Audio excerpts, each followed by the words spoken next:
Hello friends, welcome to Rathi's kitchen. நான் உங்கள் ஏமா பேசுகிறேன். இன்றைக்கி நம்ம சேனலில் சிக்கன் எக் பொடி மாஸ் எப்படி செய்கிறது தான் பார்க்க போகிறோம். ஃப்ரெண்ட்ஸ், இந்த ரெசிபி செய்கிறதுக்கு 10 நிமிஷம் போதும். பேச்சுலர்ஸ் பிகினர்ஸ் கூட ரொம்ப சுலபமாக செஞ்சிடலாம். ரொம்ப டேஸ்டியாகவும் இருக்கும். ரொம்ப ஹெல்த்தியான ரெசிபியும் கூட.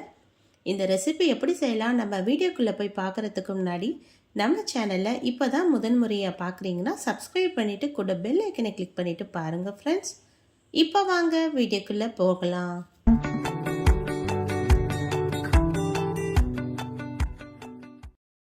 ஃப்ரெண்ட்ஸ், இந்த ரெசிபி செய்கிறதுக்காக இப்போ ஸ்டவ்வில் ஒரு நான்ஸ்டிக் கடாய் வச்சுருக்கேன்.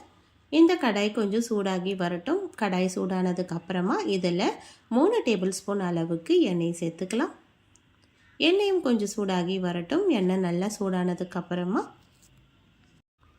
இதில் ஒரு 10 பல்லு போல் பூண்டு நான் தோலை சீவிட்டு சின்ன சின்னதாக கட் பண்ணிவிட்டு சேர்த்துக்கிறேன்.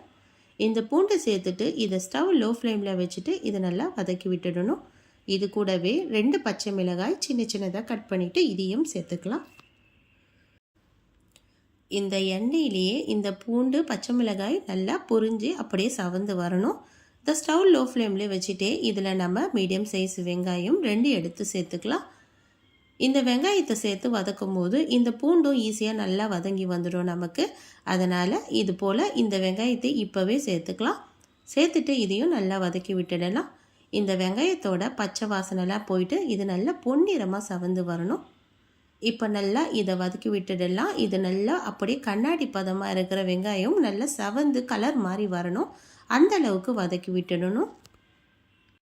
இப்போ இது கூடவே கொஞ்சமாக கறிவேப்பிலையும் சேர்த்துக்கலாம். சேர்த்துட்டு இதையும் நல்லா வதக்கி விட்டுடலாம்.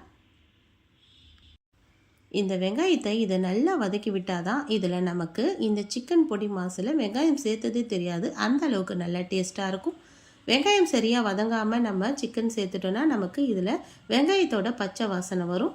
இப்போ நல்லா ஒரு 2-3 நிமிஷம் ஆனதுக்கப்புறம் வெங்காயம் நல்லா பொன்னிறமாக சவந்து வந்துடுச்சுல.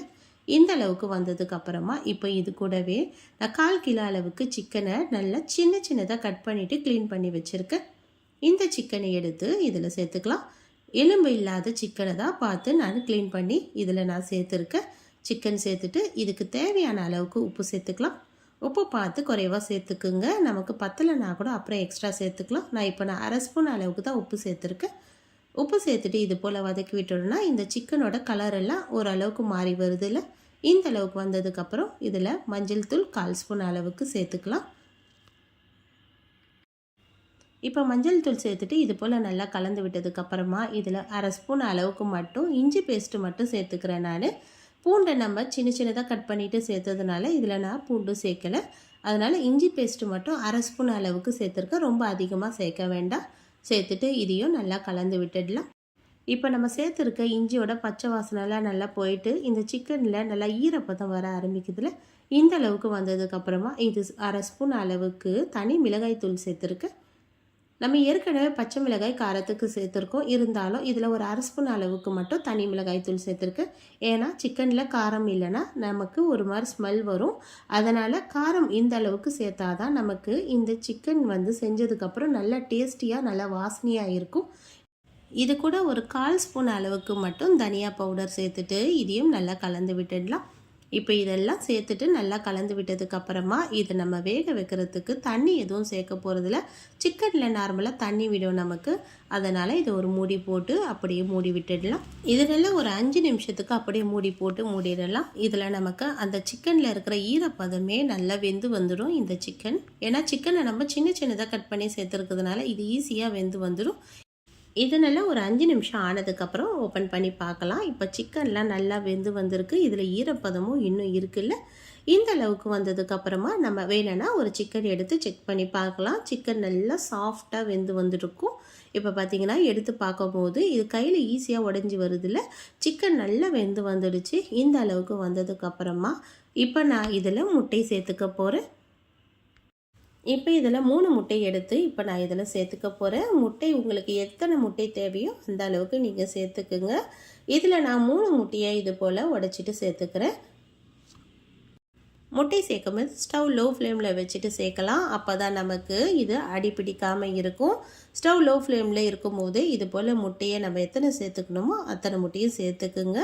சேர்த்துட்டு இப்போ இதை நல்லா கலந்து விட்டுடணும். இந்த முட்டை இந்த சிக்கனோடு சேர்ந்து நல்லா கலந்து வரணும். அந்த அளவுக்கு நல்லா கலந்து விட்டுடலாம். இதை முட்டை சேர்த்துட்டு நல்லா கலந்து விடும்போது ஸ்டவ் ஹை ஃப்ளேமில் வச்சிடலாம்.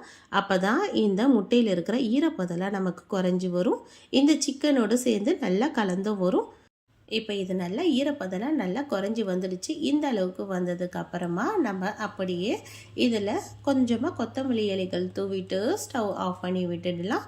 அவ்வளோதான், சூப்பரான சிக்கன் எக் பொடி மாஸ் ரொம்ப சுலபமாக ரெடி ஆகிடுச்சு. பாருங்கள் ஃப்ரெண்ட்ஸ், எவ்வளோ சுலபமான ரெசிப்பியில் இது ரொம்ப டேஸ்டியாகவும் இருந்தது. கண்டிப்பாக ட்ரை பண்ணி பாருங்கள்.